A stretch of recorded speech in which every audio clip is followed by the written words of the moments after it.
Gold, trusted gold buyers. మీరు తాకట్టు పెట్టిన బంగారాన్ని విడిపించి ఈ రోజు ఉన్న మార్కెట్ ధరకు కొనబడను. నమస్కారం, వెల్కమ్ టు ఐ డ్రీమ్. ధర్మ మార్గం విత్ విజిత కార్యక్రమానికి స్వాగతం.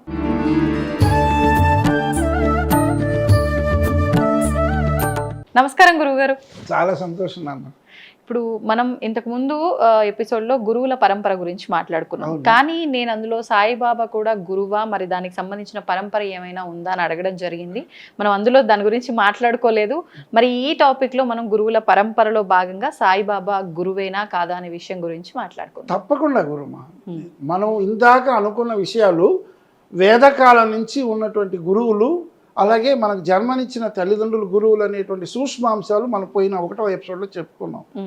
ఇప్పుడు మీరు అడిగిన ప్రశ్నలో సాయిబాబా గురించి చెప్పారు.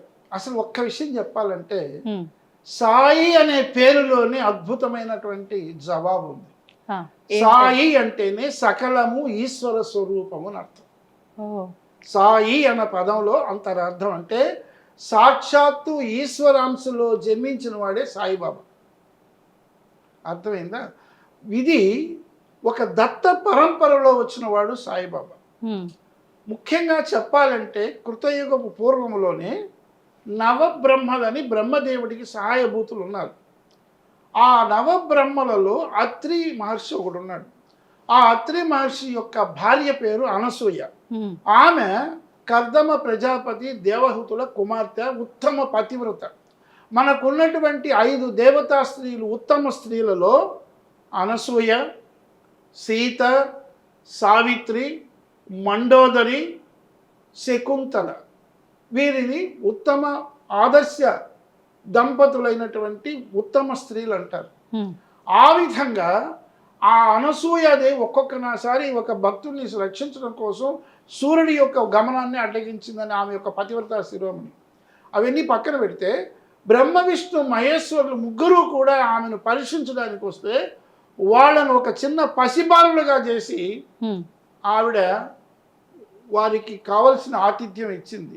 అటువంటి బ్రహ్మ విష్ణు మహేశ్వరుడు యొక్క స్వరూపంతోనే జన్మించిన వాడు దత్తాత్రేయుడు, అత్రి అనసూయల కుమారుడు.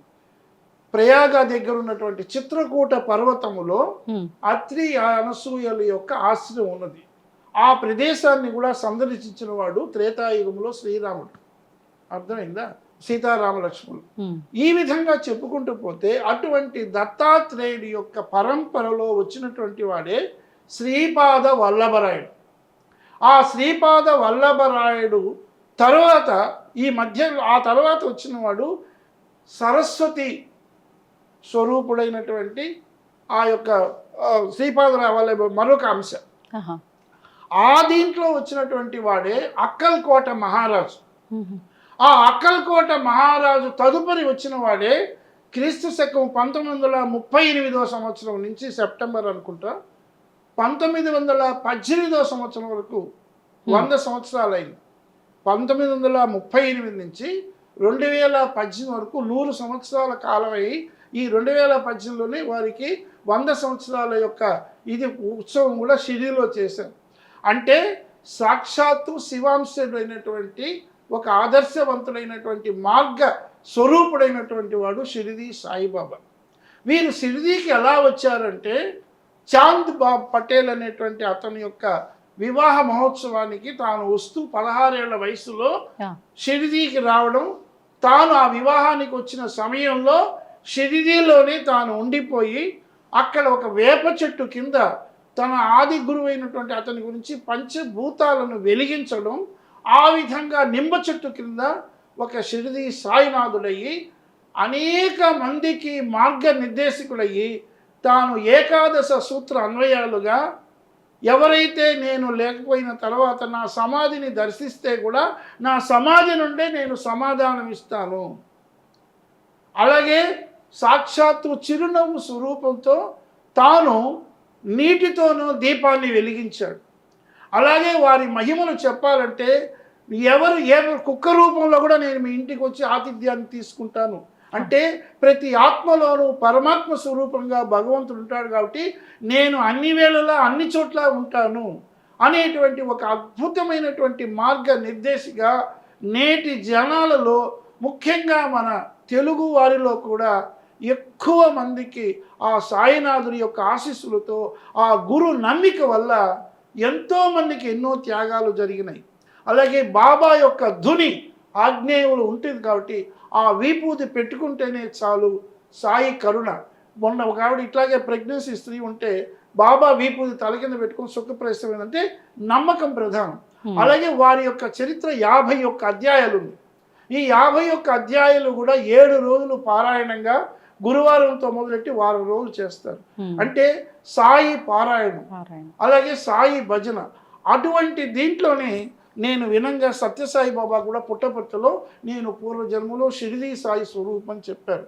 కాబట్టి మీరు విన్నారా స్వయానా? నేను విన్నాను స్వామి, నేను తప్పక విన్నాను. కాబట్టి సత్యసాయి బాబా ఉన్నప్పుడు పుట్టపర్తిలో ఆ స్పీచ్ నేను విన్నా. సత్యం, నేను అబద్ధం చెప్పను.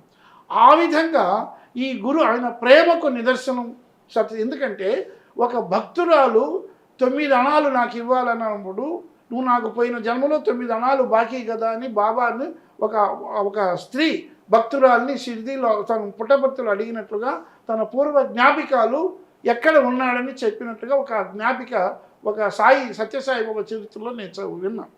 కాబట్టి ఇవన్నీ కూడా గురు పరంపరలో మనకు ఏంటంటే మనల్ని ఒక మతపరమైనటువంటి ఒక భక్తిపరంగా మనకున్నటువంటి పూర్వ హైందవ సంస్కృతికి సాక్షాత్తు ఈశ్వర స్వరూపంగా మనము పరబ్రహ్మ స్వరూపం ఎట్లా దేవాలయాలకు వెళ్ళి భగవంతుణ్ణి మనం దర్శనం చేసుకుంటామో గురువు కూడా భగవంతుని యొక్క స్వరూపం.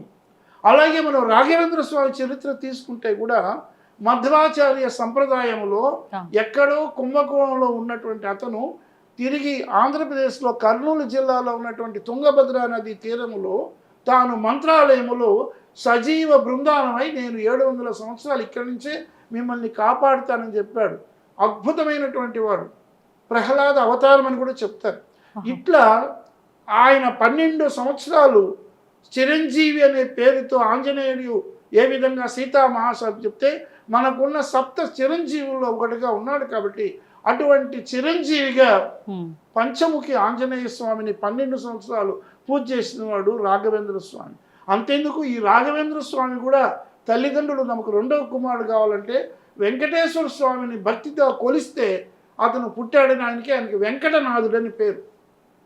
ఆయన ఒక తురుష్కుడు కూడా అతను ఎంతో పరీక్షించి చివరికి ఆ మంత్రాలయ భూమిని దానంగా ఇచ్చాడట. అట్లా అద్భుతమైనటువంటి గురు పరంపరలో మనకు అనేక మంది గురువారు ఉన్నాడు. సాయిబాబా అనంతరం గురు పరంపర ఆగిపోయిందా? తర్వాత వచ్చే సాయిబాబా తర్వాత షిర్డీ సాయిబాబా తర్వాత సత్యసాయి, ఆ సత్యసాయి తర్వాత ప్రేమసాయిగా పుడతానని చెప్పారు. ఎప్పుడు? మాండ్యా డిస్ట్రిక్ట్ లో పుడతానని చెప్పి సత్యసాయి చెప్పారు. అది ప్రస్తుతం తమిళనాడులో దారాపూర్ అనే చోట ఒక ప్రేమసాయి ఉన్నాడని విన్నాను. అది ఎంతవరకు రాబోయే పరంపర. అటువంటి దత్తాత్రేయ అంశంలోనే మేకే దాటి దగ్గర ఒక నదిలో పుట్టిన వెంటనే నదిలో కొట్టుకుపోతుంటే ఒక భక్తుడు రక్షించాడు.